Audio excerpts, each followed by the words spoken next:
Hello, my lovely students out there. This is ARK representing ARK 9. Dear CS professional students, secretarial audit, compliance manager and due diligence के अंदर chapter 5 की यहाँ बात करने वाला हूँ। जी हाँ, आप देख रहे हैं केवाईसी। सर हम लोग जानते हैं, देखते हैं कितना जानते हो, क्योंकि ना मैं तुम्हें बता दूं इस चैप्टर से एक क्वेश्चन प्रोबेबिलिटी रखता है आने की। इजी चैप्टर है, अच्छा स्कोर करने के लिए इस चैप्टर को फटाफट मुझे सीख लो। काफी सारी बातें आएंगी, लेकिन फटाफट का मतलब बेसिक कॉन्सेप्ट्स अच्छे से समझो इसके, क्योंकि आप जब अपनी फर्म स्टार्ट करेंगे ना तो आपको ऑफ कोर्स केवाईसी प्रैक्टिस करनी है। केवाईसी का मतलब आप लोग जानते होंगे जैसे नो योर कस्टमर, या फिर हम इसे बोलते हैं नो योर क्लाइंट। क्या बोलते हैं? Know your customer. आप देख रहे हैं नो योर कस्टमर या नो योर क्लाइंट। क्या मतलब है सर इसका? आप अपने क्लाइंट की या अपने कस्टमर की आइडेंटिटी, जी हाँ उसकी आइडेंटिटी, उसका एड्रेस, ये इंफॉर्मेशंस कलेक्ट करते हैं ताकि आप बेटर तरह से समझ पाए कि आपका कस्टमर कौन है या आपका क्लाइंट कौन है। ऐसा क्यों किया जाता है? जनरली ऑब्जर्व किया गया है कि जो कॉर्पोरेट व्हीकल्स हैं, कॉर्पोरेट व्हीकल्स का मतलब बैंक्स हैं, फाइनेंस इंस्टीट्यूशंस हैं, कंपनीज बनाकर भी, हाँ, या आपके क्लाइंट्स भी हो सकता है इन फ्यूचर, क्या करने की कोशिश कर रहे हो कि वो किसी भी तरह की क्रिमिनल एक्टिविटीज अपनी केवाईसी को हाइड करके। सर मतलब मान लीजिएगा आपका एक क्लाइंट है, फॉर एग्जांपल आपको उसके बारे में नहीं पता है, डिटेल उसकी इंफॉर्मेशन आपके पास नहीं है, मतलब उसकी आइडेंटिटी आपको नहीं पता, उसका एड्रेस आपको नहीं पता है, तो वो बहुत इजीली ना क्रिमिनल एक्टिविटीज कर सकता है। अब क्रिमिनल एक्टिविटीज क्या क्या हो सकती है, याद कीजिए मेरे साथ में। हो सकता है वो फ्रॉड इजीली कंडक्ट कर सकता है, ऑफ कोर्स फ्रॉड कंडक्ट कर सकते हैं, या शील्ड कर सकता है एसेट्स को। किस लिए शील्ड करेगा एसेट्स को? एसेट्स को शील्ड कर दिया गया। एक फेक, आप सपोज करो एक है ना, एक कंपनी क्रिएट कर दिया जिसका स्पेसिफिक केवाईसी नहीं किया हुआ है, पर्टिकुलर्स उसके केवाईसी प्रॉपर नहीं किए हुए हैं, ठीक है, और उसके नाम एसेट्स ट्रांसफर कर दिया गया। अब क्या होगा? क्रिएटर को धोखा दे सकता है। बोला हाँ सर ऐसा क्यों हो सकता है? और क्या हो सकता है? करप्शन को रोका, करप्शन कर सकता है। करप्शन क्या सकता है? मनी लॉन्ड्रिंग जैसी एक्टिविटीज। जी हाँ, सबसे बड़ा झंझट तो मनी लॉन्ड्रिंग है केवाईसी के पीछे। मनी लॉन्ड्रिंग जैसी एक्टिविटीज, ब्लैक मनी को व्हाइट में कन्वर्ट करा जा रहा है, या ऐसा हो सकता है इलिसिट प्रैक्टिसेस की जाए। इलिसिट प्रैक्टिसेस मतलब इलीगल प्रैक्टिसेस की जा सकती हैं अगर प्रॉपर केवाईसी नहीं है। और क्या हो सकता है? सर ब्राइबरी, सर ब्राइबरी हो सकती है। अरे वाह! सो केवाईसी अपने आप में एक इंपॉर्टेंट टॉपिक है, और मैं यहाँ इस सेशन के बाद में, जी हाँ जी, क्लास इसी सेशन का मतलब इसी चैप्टर के अंदर हम लोग समझेंगे कि आईसीएसआई ने अपने मेंबर्स मतलब प्रैक्टिसिंग कंपनी सेक्रेटरीज के लिए क्या गाइडलाइंस इश्यू किए हैं केवाईसी के लिए। वो भी क्वेश्चन एक बहुत इंपॉर्टेंट रहता है। इस टॉपिक के अंदर ध्यान से फोकस करना कि केवाईसी का पहले मीनिंग समझो। जैसे मैंने अभी बताया केवाईसी का मेन मीनिंग क्या है। आप अपने क्लाइंट्स की या कस्टमर की आइडेंटिटी को, उसकी आइडेंटिटी, उसके एड्रेसेस को एग्जैक्टली आप जानते हो अच्छे से, ठीक है। अच्छा, ये आईडी कैसे कंफर्म होती है आप लोग जानते होंगे बहुत। क्या आप लोगों ने ना बेसिकली आप बैंक अकाउंट ओपन कराने जा रहे हो। अब आरबीआई ने तो आप जानते हो ना 2002 में, इन ईयर 2002 में आरबीआई ने स्ट्रिक्टली बोल दिया अपने बैंक्स को, कोई भी न्यू अकाउंट ओपन होगा विदाउट केवाईसी ओपन नहीं कर सकते हो, केवाईसी करवाना पड़ेगा। अब केवाईसी का मीनिंग जैसे मैंने कहा, आप जानते हो कि आप एक फॉर्म फिलअप करते हो जिसमें आप अपनी आइडेंटिटी को बताते हो, अपना एड्रेस बताते हो, किसी तरीके का आईडी प्रूफ देते हो, चाहे वोटर आईडी हो सकता है, ड्राइविंग लाइसेंस हो सकता है, आधार कार्ड हो सकता है, हाँ, या नरेगा का कार्ड हो सकता है, मतलब जो कि वैलिड आईडीज मानी जाती हैं। सो ताकि ना क्या होगा, जो भी याद देखिए, जब केवाईसी हो जाएगा तो क्या हो सकेगा, आप प्रिवेंट कर सकोगे कंपनीज को, बैंक्स को, फाइनेंस इंस्टीट्यूशंस को, ताकि इन एंटिटीज का मिसयूज ना किया सके। बात पकड़ में आ रहा है? बैंक को पता नहीं, मान लीजिएगा, कि उसका कस्टमर कौन है और वो क्या कर रहा है, मनी लॉन्ड्रिंग की एक्टिविटी कर रहा है, टेररिज्म को फाइनेंस कर रहा है, तो भैया ऐसे में हमें पता होना चाहिए कि कौन हमारा कस्टमर है, भाई कहां से आया है, कहां का रहने वाला है, ये सिग्निफिकेंट या इनसिग्निफिकेंट ट्रांजैक्शंस कर रहा है, हमें पता होना चाहिए। एक जैसा छोटा सा एग्जांपल लेते हैं, आप बैंक में जाते हैं, 50,000 उससे ज्यादा का अमाउंट आप डिपॉजिट करने की कोशिश करते हैं, बैंक कहता है भैया रुको, शो योर पेन कार्ड। तो पेन कार्ड का काम क्या कर रहा है, वहां पर आपकी केवाईसी इंश्योर कर रहा है, क्योंकि वो ट्रांजैक्शन कैसा है, सिग्निफिकेंट ट्रांजैक्शन। सो इस चैप्टर में बहुत सारी चीजें सीखने के लिए हैं। इस सेशन के अंदर कुछ बेसिक एस्पेक्ट्स फटाफट क्लियर करेंगे, और एक क्वेश्चन यहां बनता है जो मैं आपको बताऊंगा। सो ध्यान से देखिएगा। नो योर कस्टमर, जैसा हमने सीखा अभी, आइए पहले पैराग्राफ से ही क्वेश्चन बन जाता है कई बार एग्जामिनर, आप मजाक समझेंगे लेकिन कई बार एग्जामिनर ये मान के चलता है कि केवाईसी का बेसिक कॉन्सेप्ट पता ही नहीं पता बच्चे को, चलो चेक तो कर लो, तो ऐसा क्वेश्चन भी पूछ लिया जाता है। आइए देखते एक बार। यहां पे डिफरेंट कलर्स में इसलिए हाईलाइट किया है ताकि आप देख सके। कभी कंटिन्यूस अगर आप फोकस करते तो मुझे लगता है आपको नींद आ जाता होगा, तो आप फोकस नहीं करने के बाद ध्यान से सुनने की कोशिश करें, अपने मॉड्यूल सामने रखें, ठीक है, और यहां स्क्रीन पर देखें ताकि अभी लैंग्वेज आप समझ सकें। KYC stands for know your customer और क्लाइंट। सर ये तो हमको याद है sir, know your customer client, know your customer or client, which a process for every professional, banks, financials, leading institutions. It is a process to get information about the identity and address of the customers. So हमको क्या याद रखना है, कौन कौन, चाहे वो professionals हैं, बैंक्स हैं, इंस्टीट्यूशंस हैं, इंस्टीट्यूशंस हैं, ये क्या करते हैं, अपने क्लाइंट्स की आइडेंटिटी एंड उसके एड्रेसेस को कंफर्म करने के लिए केवाईसी करवाते हैं। The process has been made compulsory for bank by RBI before opening an account to guarantee that there must not be any misuse of any services provided by the banks. As per the order by the RBI, banks have to update the KYC details information at the regular intervals depending on the risk of the profile of the customers. Risk of the profile मतलब अब लगता है कि कोई बड़ी company है, कोई individual अकेला ही ऐसा है जो बड़ा ट्रांजैक्शन करता है, तो बैंक क्या करता है कि भैया आप केवाईसी करें, आपके डॉक्यूमेंट्स अप टू डेट रखें। जैसे अभी बोला कि आधार कार्ड से, जी हाँ, अपने बैंक अकाउंट को आधार कार्ड से लिंक कराइए, मैंडेटरी है, मैंडेटरी है, जी हाँ बिल्कुल मैंडेटरी है, ताकि क्योंकि आप जानते हैं ना आधार से लिंक हो गया तो भैया आपका डेटा जो है ना अभी बैंक्स के पास में है, आरबीआई के पास सारी इंफॉर्मेशन है, इनकम टैक्स डिपार्टमेंट के पास सारी इंफॉर्मेशन है, सारी आपस में इंटरकनेक्टेड होती है। आई होप जानते होंगे आप लोग, ठीक है। तो ये सारी जो रिपोर्टिंग अथॉरिटीज हैं, है ना, रेगुलेटरीज हैं, आपस में जुड़ी होती हैं आपस में।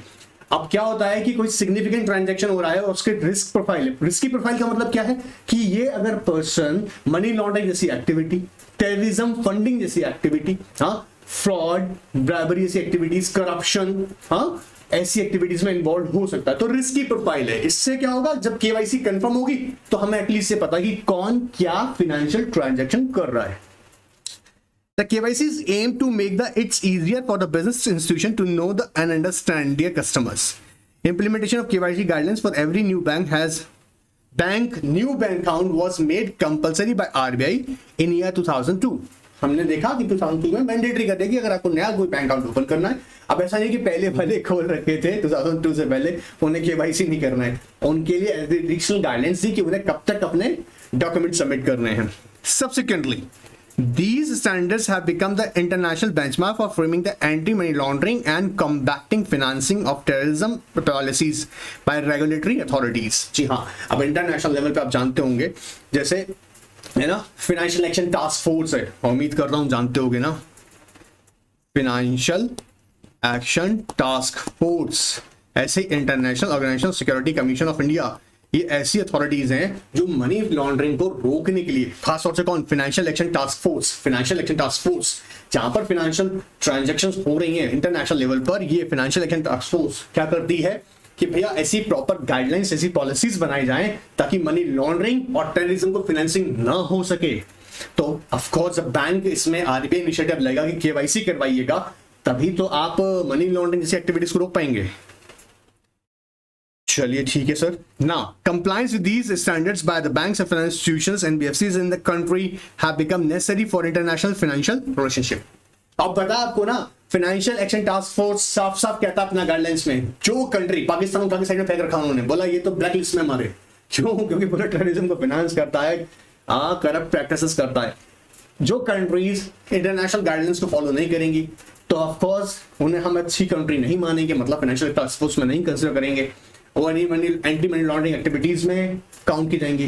फिर लेटर ऑन से इम्पैक्ट क्या होगा, इम्पैक्ट जो होगा कि इंटरनेशनल मार्केट में आपकी कंट्री को कंसिडर नहीं करेंगे, आपकी इकोनॉमी में इफेक्ट पड़ेगा, इंटरनेशनल बिजनेस नहीं कर सकता आप उन कंट्रीज के साथ में। तो यहाँ पर ये बात बड़ी इंपॉर्टेंट है कि अगर आप इंटरनेशनल गाइडलाइंस फॉलो करना चाहते हैं, है ना, तो आपको पहले अपने घर में प्रैक्टिस करनी होगी। अपने घर का मतलब अपनी कंट्री में केवाईसी से रिलेटेड एस्पेक्ट्स पूरी प्रॉपर आपको सिस्टमैटिक मैनर में फॉलो करनी पड़ेगी। The corporate structure play an essential role in the economic system. Issue of the misuse of corporate structure entities for illicit practices. Illicit का मतलब होता है illegal. नोट कर लीजिएगा, illegal purpose has drawn increasing the attention from the policymakers and regulators. There has been a growing concern that these vehicles may be misused for illicit purposes, such as money laundering, bribery. क्या क्या हो सकता है? देखो किस लिए करते हैं लोग? Money laundering, bribery, corruption, shielding assets from the creditors, illicit tax practices. Illegal tax practices मतलब कैसे तैसे टैक्स बचाया जाए, एक दूसरा ट्रांसफर कर दिया, ट्रांसफर किसको कर रहे हो बताओ, हाँ? And market fraud, other illicit activities. बात पकड़ में आ रहा है? अच्छा, उधर जब हमने देखा, उधर का मतलब किधर सर? कंपनी के केसेस में तो एमसीए ने मैंडेटरी कर दिया कि जिस जिस पर्सन को डिन अलॉट किया गया है, डिन डायरेक्टर आइडेंटिफिकेशन नंबर अलॉट किया गया है, उनके लिए मैंडेटरी है कि वो अपनी केवाईसी करवाएं।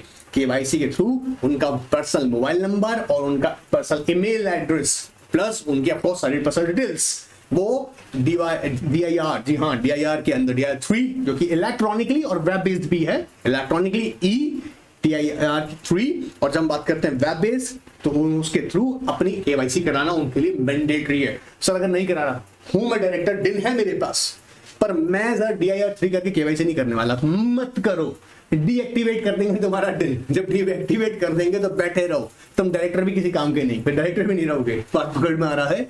तो जिनको डिन अलॉट किया गया है उसके लिए मैंडेटरी है कि वो अपनी ऑफ कोर्स केवाईसी कराएं पर्सन, मतलब directors.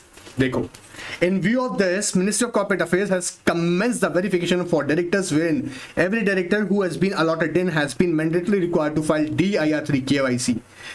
By filing DIR3E KYC, from the directors would have to provide a unique personal mobile number, a personal email address, which would both verified by with of course OTP का मतलब जानते हैं यार, one time password code, and in case of the non-compliance of the same, such DIN will be deactivated by the MCA. और MCA बड़ी इज्जत है ना, शोर करता है अपना वेबसाइट पे कि भैया ये डीएक्टिवेटेड DINs हैं, और उसका रीजन लिखता है क्योंकि due to non compliance of DIR 3, मतलब आपने अपने केवाईसी नहीं करा रखी इसलिए इसको डीएक्टिवेट किया हुआ है। तो आई होप आपको समझ में आ रहा होगा। अब देखो मैं फिर बता दूं, प्रोबेबिलिटी है कि आपसे, देखो मैं इसको इतना कह रहा हूं 40 to 50% चांसेस हैं कि आपसे एग्जामिनर इंट्रोडक्शन के ऊपर एक छोटा सा क्वेश्चन पूछ ले, हाँ ठीक है, तो हो सकता है। और बहुत ही जर्नल नॉलेज वाला कॉन्सेप्ट हमने डिस्कस किया, मुझे लगता है इसमें कोई कॉम्प्लिकेटेड चीज थी, ठीक है, इसलिए हम ऐसा मान चल रहे हैं। आगे देखें, अगर ऑब्जेक्टिव बड़ा सिंपल सा ऑब्जेक्टिव है, ऑब्जेक्टिव मैंने क्या बोला कि क्रिमिनल एक्टिविटीज को रोकना है हमें। क्रिमिनल एक्टिविटीज कैसी हो सकती है? मनी लॉन्ड्रिंग, बोलो ना यार, कब बोलोगे? मनी लॉन्ड्रिंग है, फ्रॉड है, करप्शन है, ब्राइबरी है, और टेररिज्म फाइनेंसिंग है, ऐसी चीजों को, या आप इलिसिट टैक्स प्रैक्टिसेस करें, इलिसिट टैक्स प्रैक्टिसेस, अरे भाई इलीगल टैक्स प्रैक्टिसेस, हाँ टैक्स चोरी कर रहे हो, टैक्स एवेजन कर रहे हो, या आप क्या कर रहे हैं? शील्डिंग एसेट्स कर रहे हैं। शील्डिंग एसेट्स का मतलब आप क्या कर रहे हैं? एक अननोन जिसकी आइडेंटिटी क्लियर नहीं है उस एंटिटी को आप एसेट्स ट्रांसफर कर देते हैं ताकि ना क्रेडिटर आपसे क्लेम ना कर सके। तो ऐसी एक्टिविटीज नहीं करने देंगे अगर केवाईसी होगा। केवाईसी का ऑब्जेक्टिव भी यही है कि इन सब प्रैक्टिसेस को रोका जाए। देखो, the objective of KYC to stop the corporate vehicle to be used intentionally और unintentionally by criminal elements for illicit practices purposes such as money laundering activities, fraud, bribery, corruption, shielding assets from the creditor, illicit tax practices, market fraud, terrorist funding, avoiding future risk, and the KYC related process also enables the institution to better understand their customers and their financing deals. जी हाँ, bank को बता देगा कि मेरा customer कौन सा customer significant transactions कर रहा है, सिग्निफिकेंट फाइनेंशियल ट्रांजैक्शन कर रहा है, तो हम जरा ध्यान रखेंगे भैया कहाँ पे पैसा आया। अब देखो क्या होता है ना, जब आप बैंक से सिग्निफिकेंट ट्रांजैक्शन करते हो तो बैंक कहता है आप एक फॉर्म फिलअप कर दीजिएगा और हमें बता दीजिएगा सर सोर्स क्या है, आपके पास पैसा है, बहुत अच्छी बात है, हमें खुशी है। बैंक इस बात में इंटरेस्टेड नहीं है कि आप इसमें टैक्स दे रहे हैं, नहीं दे रहे हैं, बैंक इस बात में इंटरेस्टेड है इसका सोर्स बता दीजिएगा, क्योंकि बैंक आगे आरबीआई को रिपोर्ट करेगा। ठीक है, इनकम टैक्स डिपार्टमेंट चिंता मत कीजिएगा, अगर आपका सोर्स क्लियर नहीं है या टैक्स आपकी लायबिलिटी आपने फुलफिल नहीं किए, इनकम टैक्स डिपार्टमेंट बड़े ही प्रेम से आपके घर पर लेटर भेज देगा और बहुत ही प्यार से पूछेगा कि इसका कंप्लायंस कर दीजिएगा कि क्यों आपने इसके अभी तक कहां से पैसा आया और क्यों, अगर इस पे जो आपकी टैक्स लायबिलिटी थी वो आपने पे ऑफ नहीं करी, उसे पे ऑफ करें। नहीं करेंगे तो आप पकड़ में आ रहे हैं ना, आप पकड़ में आ जाएंगे। सो यहां पर केवाईसी का कितना इंपॉर्टेंट रोल है। This helps in managing and associated risk prudently. All right, sir. Now, अब कस्टमर है कौन भाई? डिपेंड, सबसे इंपॉर्टेंट चीज है कि सर मीनिंग ऑफ कस्टमर कौन है, ध्यान समझना। एक इंसान जो किसी भी तरह के ट्रांजैक्शन में नहीं है, ना फाइनेंशियल ट्रांजेक्शन, मान लीजिएगा संत बन गया है, उससे संत बन गया, उसे कुछ नहीं लेना देना, ना उसकी कोई आईडी वाईडी कुछ भी नहीं है, वो क्या वो बेचारा कस्टमर कलाएगा केवाईसी पर्पस से? For this purpose of course not, क्योंकि उसका कोई लेना देना नहीं है। तो हमें किसको कंसीडर करना है? हम जनरली ऑब्जर्व करेंगे कोई भी पर्सन जो बेसिकली फाइनेंशियल ट्रांजेक्शंस में कहीं ना कहीं डायरेक्टली इनडायरेक्टली इन्वॉल्व हो रहा हो। जैसे मान लीजिएगा बैंक के साथ कोई ट्रांजेक्शन कर रहे हैं, या स्टॉक ब्रोकर के साथ ट्रांजेक्शन कर रहे हैं इंटरमीडिएट केसेस में, या म्यूचुअल फंड आपने ले रखा है, हाँ, या फाइनेंशियल इंस्टीट्यूशन के साथ में आप इन्वॉल्व हो रहे हैं, या किसी चार्टर्ड अकाउंटेंट, कंपनी सेक्रेटरी या लॉयर से आप सर्विसेज ले रहे हैं, बात पकड़ में आ रहा है। ऐसे केसेस में हम उसे क्या करें? कस्टमर्स। तो उसके क्या क्या टाइप होंगे, आइए देखते हैं एक बार। केवाईसी में कस्टमर का डेफिनेशन में इन्होंने बोला इंक्लूड्स, एग्जॉस्टिव डेफिनेशन नहीं है, इंक्लूड्स की बात कर रहा है। A person who is engage in a financial transaction और activity which is a reporting entity with the reporting entity, a person who is engaged in a financial transaction or activity, a person who is engaged in a financial transaction or activity, किसके साथ में? with a reporting entity। reporting entity कौन हो सकती है यहाँ पर? Sir banks हो सकते हैं, फाइनेंशियल इंस्टीट्यूशन हो सकते हैं, कोई प्रोफेशनल फर्म्स हो सकती हैं, हाँ, इंटरमीडिएटरी सिक्योरिटीज मार्केट की इंटरमीडिएटरीज हो सकती हैं, वो सबकी सबके रिपोर्टिंग एंटिटीज हैं। And includes any person on whose behalf the person who is engaged in the transaction or activity is acting, या किसी के behalf पर किया जा रहा है, बट अल्टीमेटली हो क्या रहा है? फाइनेंशियल ट्रांजेक्शन या फाइनेंशियल एक्टिविटी। तो भैया वो कस्टमर होगा उसके लिए। डायरेक्टर जिसको डिन अलॉट किया गया, क्रॉस कस्टमर है वो भी। फॉर दिस पर्पस कस्टमर कह रहे हैं a person entity maintains an account and has business relationship with the banks. जी हाँ, जैसे सेविंग अकाउंट मेंटेन कर रहे हैं, करंट अकाउंट मेंटेन कर रहे हैं आप, ठीक है, आरडी मेंटेन कर रहे हैं, एफडी का अकाउंट मेंटेन कर रहे हैं। इन दैट केस अगर इस तरीका आपने किया वो ट्रांजैक्शन, ऑफ कोर्स तो बैंक क्या कर रहा है? बैंक के लिए वो कस्टमर हो गया। Beneficiaries of the transactions conducted by the professionals or intermediaries such as a stock broker, chartered accountants, company secretary, solicitors, of course ये भी कस्टमर्स हो गए। आप ना अब कंपनी सेक्रेटरी बनने के बाद प्रैक्टिस करेंगे और आप मान लीजिएगा अपने क्लाइंट को सर्विसेज दे रहे हैं, तो आपके क्लाइंट जब क्लिक होगे ऑफ कोर्स, अच्छा समझते हैं आप, जब क्लाइंट को सर्विसेज दे रहे हो तो ट्रांजैक्शन इन्वॉल्व हो रही है, अब वो कौन हो गया आपके लिए? Beneficiaries, 5 beneficiaries. और आपके पास यहाँ पर डिटेल्स हैं, आप कौन है? Practising company secretary. तो यहाँ पर आपको भी ध्यान रखना है कि वो कस्टमर्स हो गए। Beneficiaries of transaction, any person or entity connected with that financial transaction which can possess significant reputational or other risk to the bank। जैसे कैसे हो सकता है? जैसे मान लीजिएगा आपने देखा होगा, जैसे यहाँ बोलेगा high value demand draft. Generally कोई भी ट्रांजेक्शन आप कर रहे हैं, आपने देखा ना 50K और मोर, आप इससे ज्यादा का बैंक में डिपॉजिट कर रहे हो तो बोलता है पैन सबमिट करवाइएगा, तो वो भी उसके लिए स्पेशल कस्टमर हो गया। और कोई सिंगल कस्टमर है वो भी हो सकता है, बैंक का कस्टमर नहीं बट सिंगल ट्रांजेक्शन के लिए गए वो। जैसे कह रहे हैं one whose behalf of the account is maintain, one on whose behalf the account is maintain, beneficiary owner. Depository में हम क्या करते हैं? डिपॉजिटरी के पास क्या होता है? अब बेनिफिशियल ऑनर। अब मतलब ध्यान सुनना, जब बेनिफिशियल ऑनर है, बेनिफिशियल ऑनर, तो डिपॉजिटरी का काम क्या है? उसका रिकॉर्ड्स मेंटेन रखना। क्लियर एकदम? चलिए देखते हैं आगे। आई होप ये कस्टमर वाला तो कॉन्सेप्ट क्लियर होगा, बहुत डिफिकल्ट नहीं है, बहुत सिंपल सा बात डिस्कस किया हम लोग, ठीक है। अब अगर हम बात करें केवाईसी रिक्वायरमेंट, वेरी ट्रांजैक्शंस, कौन कौन से ट्रांजैक्शंस ऐसे होंगे जहां केवाईसी की रिक्वायरमेंट्स रहेंगी? यहाँ याद रखिएगा कुछ कॉमन इन्होंने दे रखे हैं, ठीक है, लगभग मैं कहूंगा सारे तो नहीं बट काफी हद तक इन्होंने कवर किया। जैसे कंपनी इनको ऑपरेट करेंगे तो आपको डिन लेना है, ऑफ कोर्स केवाईसी करवाएंगे आप, ठीक है। आपको बैंक अकाउंट ओपन करना है, डीमैट अकाउंट करना है, या वॉलेट, आजकल तो ऑनलाइन देखते हैं वॉलेट के थ्रू, या डिपॉजिट्स हैं, विड्रॉवल ऑफ कैश है, बेसिकली अगर आप एक लिमिट की बात कर रहे हैं तब, purchase of gold, silver, property. अब ये मत बोल देना मेरे को कोई भी फटाफट से सर गोल्ड हम जाके ले आते हैं, और ऐसा बेटा खास तौर से डिमोनेटाइजेशन के बाद से तो है ना ये स्ट्रिक्ट कर दिया गया था, कोई फॉलो करता है कोई नहीं करता, but you know what, for the purpose of KYC ये जरूरी है कि आप परचेज करें गोल्ड या सिल्वर, ये properties. Of course property case में तो बिना तुम केवाईसी कर भी नहीं सकते हो, ठीक है। एम्प्लॉयमेंट है, प्रोविडेंट फंड अकाउंट्स की अगर बात करें तो ऑफ कोर्स केवाईसी करवाना पड़ता है, हाँ। या आपने देखा होगा हम बात कर रहे हैं अगर specifically you know what gratuity के टाइम पर देखें, ठीक है, ये सारे टाइम पर सारे आपके डॉक्यूमेंट्स मेंटेन किए जाते हैं, अलग से केवाईसी करवाई जाती है। Opening of a subsequent account where the documents as per the current KYC standards not has been submitted while opening the, of course अब आपको याद आ रहा होगा 2002 से पहले अकाउंट आपने ओपन किया, KYC प्रॉपर नहीं था as per the RBI rules, but in 2002 अब ये कहा गया कि नया अकाउंट खुलेगा तो KYC करना मैंडेटरी है, ठीक है, बिना उसके कि आप नया अकाउंट ओपन नहीं कर सकते। But what about those you know what accounts which was already in existence जो 2002 से पहले से थे, तो उनके लिए भी केवाईसी मैंडेटरी है। तो यहाँ पे कह रहा है opening a subsequent account where documents as per the current KYC has not been submitted while opening the initial accounts. Opening a locker facilities, अगर आपने लॉकर फैसिलिटीज अगर आपने पहले से ले रखी है और वो लॉकर फैसिलिटी जो पहले से रखी है वो एक्चुअल जो रिक्वायर्ड केवाईसी है फुलफिल नहीं कर रही है, तब आपको देना पड़ेगा वापस।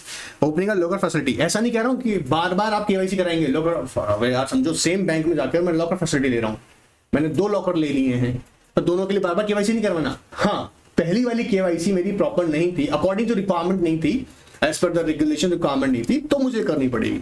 ठीक है, अभी इसका कॉन्सेप्ट बताऊंगा, बड़ा इंटरेस्टिंग कॉन्सेप्ट है। सी केवाईसी करवाओ, सेंट्रल केवाईसी करवा लो एक बार, ठीक है, उसके बाद में झंझट खत्म। बार बार हर इंस्टीट्यूशन, बैंक, ट्रांसलेशन के पास जाकर आपको बार बार केवाईसी नहीं करवाना, एक बार केवाईसी हो जाएगी। सिखाएंगे क्या कॉन्सेप्ट है अभी। Now, when the bank feels it is necessary to obtain the additional information from existing customer based on conduct of the accounts, अभी लगता है ना, अब बैंक को भी बोला यार ये ट्रांजैक्शन बड़ा सिग्निफिकेंट ट्रांजैक्शन, बड़ा तो है ना कंसिस्टेंटली ट्रांजैक्शन किया जा रहा है, थोड़ा डाउट है थोड़ा सा, बोले भाई साहब केवाईसी करवाइएगा, करवा सकते हैं। ये कब करवाने के लिए कह रहा हूं, जब वो केवाईसी रिक्वायरमेंट्स फुलफिल नहीं है तब। वैसे बैंक इस मामले में आजकल बड़ा स्ट्रिक्ट है। When there are changes to signatories or mandate holders, beneficial owner, KYC will also be carried out. Of course, मान लीजिएगा एक अकाउंट होल्डर है, उसका नॉमिनी है, अब जो अकाउंट होल्डर है वो हो गया जी एक्सपायर, नॉमिनी आ गया बीच में ना, नॉमिनी को वो राइट्स मिल गए, तो नॉमिनी को अपनी केवाईसी कराना पड़ेगा। या किसी केस में अगर सिग्नेटरी है, वो सिग्नेटरी एक्सपायर हो गया, रिटायर्ड हो गया, कुछ भी कोई मिस हैपनिंग हो गया नेचुरल या किसी भी तरीके से, ऐसे केस में सिग्नेटरी अगर चेंज हो रहा है, ऑफ कोर्स तब भी आएगा KYC. In respect of non-account holder approaching the bank for higher value of one, of course दोनों केसेस में भी कह रहे हैं। अब देखो यहाँ पर कह रहे हैं खास तौर से कब, जब अगर कोई नॉन अकाउंट होल्डर है।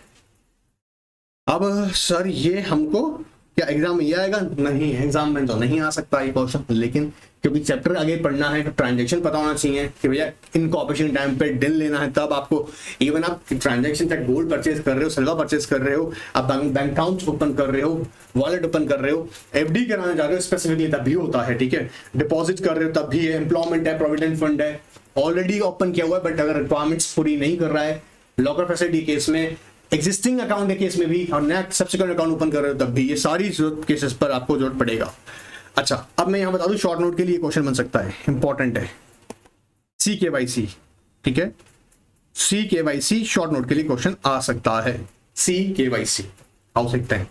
सी केवाईसी का मतलब है central know your customer. Basically बहुत सिंपल सा टॉपिक है, मैं तुम्हें पहले इसका ना सीधा एक सिंपल वर्ड्स में एक बात बताता हूं। आप सपोज करो ये मिस्टर ए हैं, ठीक है, मिस्टर ए हैं, इन्होंने एक बैंक अकाउंट ओपन करना है, तो यहां केवाईसी होगा, ऑफ कोर्स यस होगा। फिर इन्हें आगे जाकर पता लगा इन्हें ना म्यूचुअल फंड्स में बड़ा अच्छा लगता है पैसा इन्वेस्ट करना, तो ये म्यूचुअल फंड में जाएंगे तो क्या सर यहाँ पे भी केवाईसी करना है? वैसे हाँ करना पड़ेगा। अच्छा, फिर इनको लगता है कि मैं ना किसी और फाइनेंशियल इंस्टीट्यूशन से लोन लेने की बात करना चाहता हूँ, बोले सर यहाँ भी केवाईसी होगा? बोला आंसर इज यस, केवाईसी होगा। लेकिन अगर मिस्टर ए ने सी केवाईसी करवाया हुआ है, सी केवाईसी मतलब सेंट्रल केवाईसी कराया हुआ है, तो उन्हें एक बार अपना डेटा जो उनका होगा वो सेंट्रल केवाईसी के अंदर जी हाँ रजिस्टर्ड हो जाएगा। उसके बाद वो कहीं पर भी अगर डिफरेंट ट्रांजैक्शंस करेंगे तो वहीं से ही उनकी से केवाईसी से सारी की सारी इंफॉर्मेशन कलेक्ट कर ली जाएगी। उन्हें बार बार अपनी कहीं अलग अलग जगह जाकर, मतलब किसी भी ट्रांजैक्शन में डिफरेंट ट्रांजैक्शंस में जब भी वो एंटर होंगे ऐसे फाइनेंशियल ट्रांजैक्शन के अंदर, तो बार बार अपना केवाईसी नहीं कराना, क्योंकि सेंट्रल केवाईसी में ही सारा डेटा आपका उस पर्टिकुलर कस्टमर का अवेलेबल होगा। ये मेन पर्पस था सी केवाईसी का। देखो अब C KYC stands for Central KYC, which provides a uniform norms and interusability. Central KYC registry across all financial sectors have been set up a depository for KYC records. अच्छा, एक बता दूं मुझे की बात, इस टॉपिक को अगर अच्छे से समझ लो पहले, ठीक है, अब याद करने का जब आएगा ना तो क्या करना है, इसका स्क्रीनशॉट लेना। मैं हट रहा हूँ, स्क्रीनशॉट लेना, जो उसके कलर्स किए हुए हैं ना इसके ऊपर हाईलाइटेड, सिर्फ उस पर फोकस करोगे ना, पॉइंट टू पॉइंट अपना जुड़ेगा। अभी करा रहा हूँ, पहले स्क्रीनशॉट ले लीजिएगा।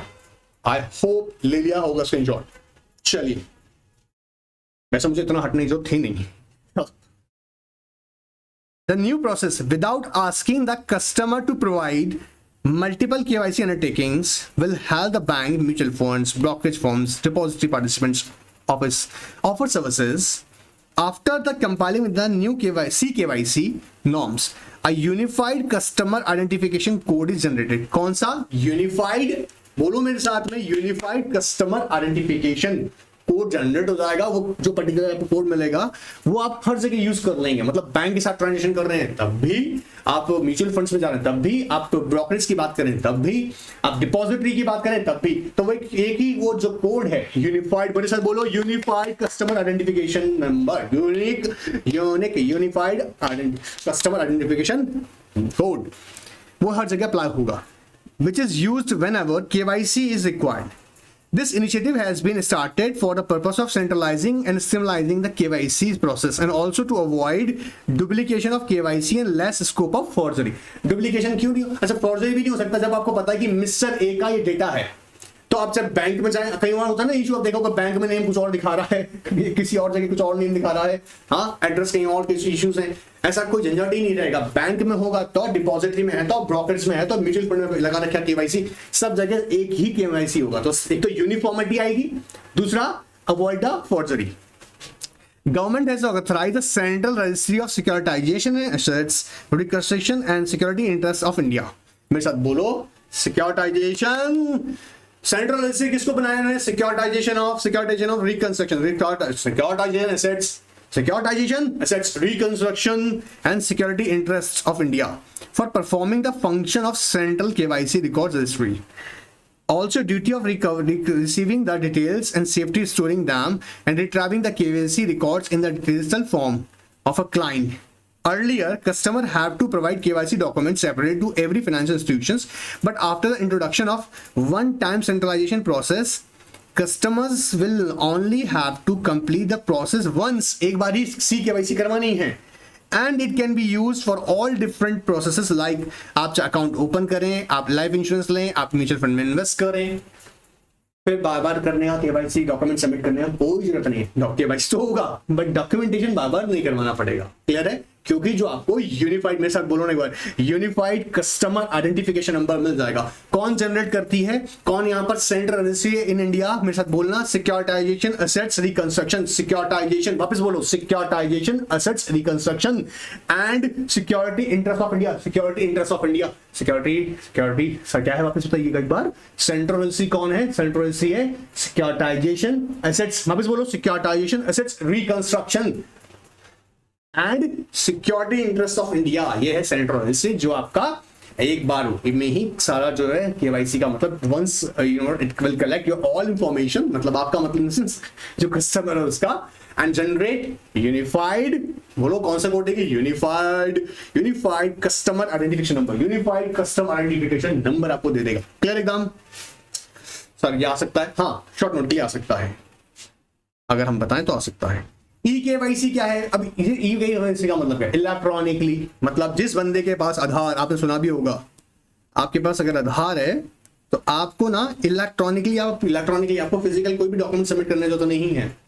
जी हाँ, इवन बैंक्स में और यहां तक कि मनी लॉन्ड्रिंग रूल्स में भी कहा गया कि अगर आपने ई-केवाईसी कराया हुआ है, मतलब ये कब होगा पॉसिबल? जब आपके पास आधार होगा, क्योंकि आधार की जो अथॉरिटी है, जी हाँ, आई होप आप लोग जानते होंगे, UIDAI, जो बेसिकली अगर मैं बोलूं यहां, अगर मेरा मेन पर्पस क्या है UIDAI का कहने का, कि आधार की अथॉरिटी कौन है? UIDAI जो अथॉरिटी है वो ही आपका ई-केवाईसी कर देता है, और वो आपको इलेक्ट्रॉनिकली नंबर जनरेट हो जाता है। जहां पर भी आप बैंक के साथ में ट्रांजेक्शन कर रहे हैं तो उसको एक वैलिड डॉक्यूमेंट ट्रीट किया जाता है। देखो आप, e-KYC stands for electronic KYC. The service of e-KYC can only be used by those who have Aadhaar number. कौन यूज कर सकता है इसको? जिससे आधार के बाद ही पॉसिबल आगेगा ना, मतलब ई-केवाईसी आपको तभी मिलेगी जब आधार आपके नंबर होगा, आधार नंबर आपके पास।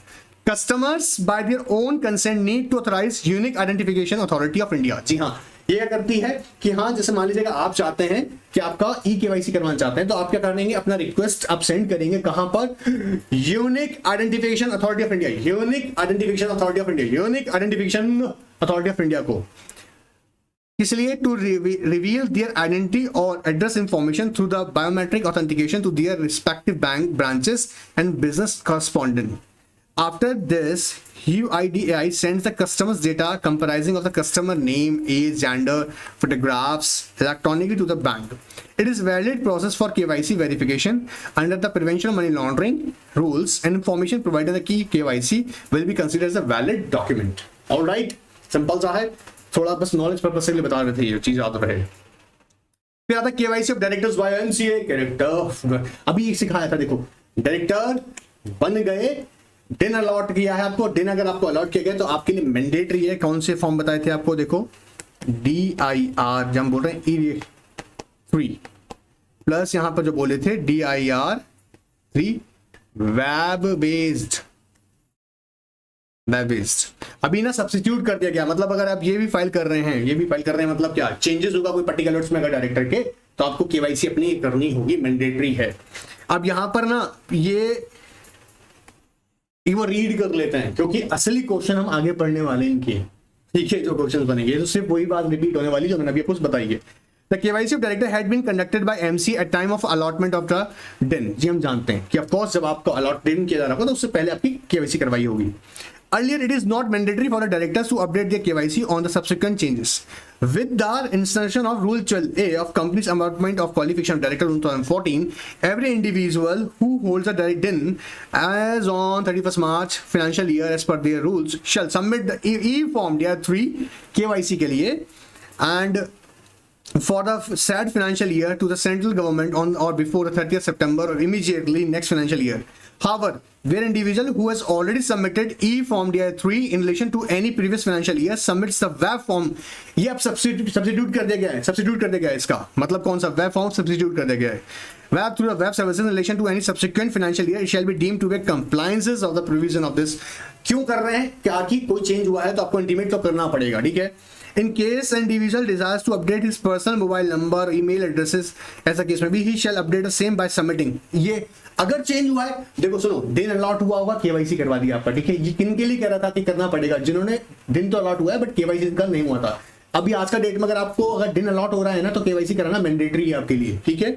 और उसमें आप जानते हैं, अच्छा अब अगर चेंज हो गया, आप जानते होंगे DIR3 हम फिर फाइल करते हैं, E क्यों गया इलेक्ट्रॉनिकली जाएगा, तो DIR3 के अंदर कोई मोबाइल चेंज नंबर अब चेंज हुआ है डायरेक्टर का या पर्सन एड्रेस चेंज हुआ है तो DIR3 आपको वापस फाइल करना है। The fee for filing DIR3 KYC और वेब दोनों अभी एक सब्स्टिट्यूट है यार, और क्या कर रहे हो, थ्रू द वेब सर्विसेज ऐसा केस में भी shall be payable of course company registration officer fees 2014 and अब ये अलग चीज है। अब KYC ऑफ कंपनीज के अंदर जो कि मैं नेक्स्ट सेशन के अंदर कवर करूंगा, क्योंकि मैं उसमें कुछ अलग एस्पेक्ट्स आपके लिए कवर कर रहा हूं, ठीक है, क्योंकि वो सेशन अलग लेके चलेंगे। और मेरे लिए मेन इंपॉर्टेंट चीज ये भी है, अभी CR का क्लास कंप्लीट किया, अभी ये वाला क्लास कंप्लीट कर रहे हो, अब आज का टेस्ट भी तो कंप्लीट करो। हाँ, सारा का सारा अगर तुम पढ़ते ही चले जाओगे और प्रैक्टिस नहीं करोगे लेके तो पता कैसे चलेगा।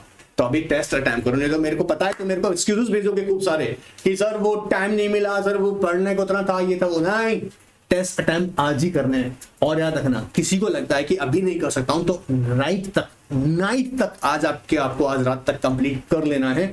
आप लोगों की कॉपीज में चेक कर रहा हूं, याद रखना 12 बजे तक आज रात अगर कॉपी नहीं आई तो मैं आपका आंसर शीट कंसिडर ही नहीं करूंगा, क्योंकि मुझे पता है कि जब तक मैं आपको अच्छे से प्रैक्टिस नहीं कराऊंगा मुझे शांति नहीं मिलेगी। तो मेरी शांति के लिए आप लोगों को टेस्ट अटेम्प्ट करना है। ऑलराइट, क्लास छोटा इसलिए रखा है वाला। चलिए फटाफट लग जाएगा टेस्ट में। गुड बाय, टेक केयर, और नेक्स्ट क्लास के लिए रेडी रहिएगा।